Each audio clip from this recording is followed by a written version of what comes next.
Is it reasonable to believe that God actually exists? This question is so important, and I believe in the 21st century, it's more important now than it ever has been. When we look at the world and society, we see a world that rarely acknowledges the existence of God, and it seems like it's doing pretty well in the 21st century. The 20th century is a different story. But it begs the question, do we need to believe in God? And even beyond that, is it reasonable to believe in God considering a secular society is actually doing pretty well? Even though this is the world that we find ourselves in, I believe that people are still asking the question, does God exist? Is it reasonable? Is it logical? Does it make sense? And in order to answer those questions, we need to look at specific arguments that help support the idea that God exists. These arguments are deductive arguments. That is, if the premises are true, then the conclusion is inevitable. The first argument is the argument of the first cause. This argument states that everything that exists had a cause. There is a starting point to everything that we see. If we go all the way back to the beginning of the universe, a reasonable question to ask would be, who or what started the universe? Scientists theorize that the Big Bang started the universe, but then the question is pushed back, who started the Big Bang? This is where it is reasonable that an infinite, pre-existent being like God started the process of the Big Bang, which started the universe. Simply because the material world exists, therefore, it had a cause.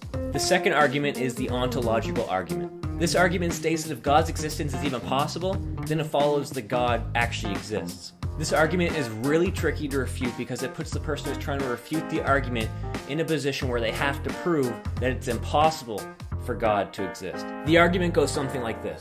God, by definition, is the greatest being that can be conceived in the mind. The greatest conceivable being would be all-powerful, all-knowing, be entirely good, and be necessary in his existence. Meaning that if he were the greatest conceivable being, then the greatest conceivable being must exist in all possible worlds.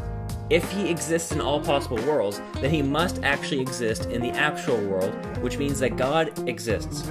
This argument is very difficult to refute because the rebutter must argue that God's existence is impossible. The third argument is the moral argument. If God does not exist, then objective moral values do not exist. Objective moral values do exist, therefore God exists. The most fragile part of this argument is the second premise, that objective morals do exist.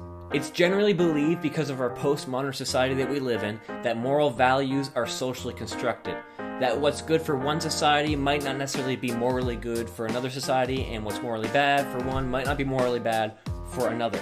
Morals are subjective depending on where you live in the world.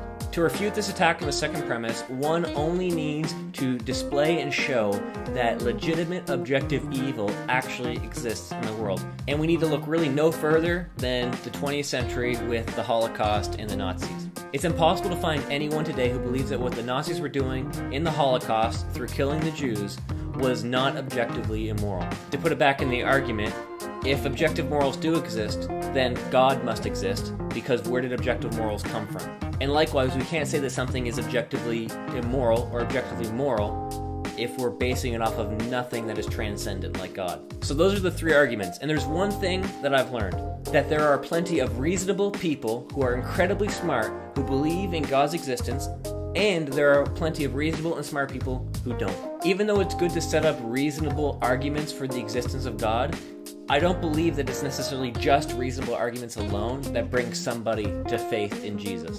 There are many other factors that do that, and we'll explore those in the videos to come. Thanks for watching the video, and if you liked the video, please hit the subscribe button, and if you think this video can help someone out there you know, please share it along. And don't forget to always live intentionally.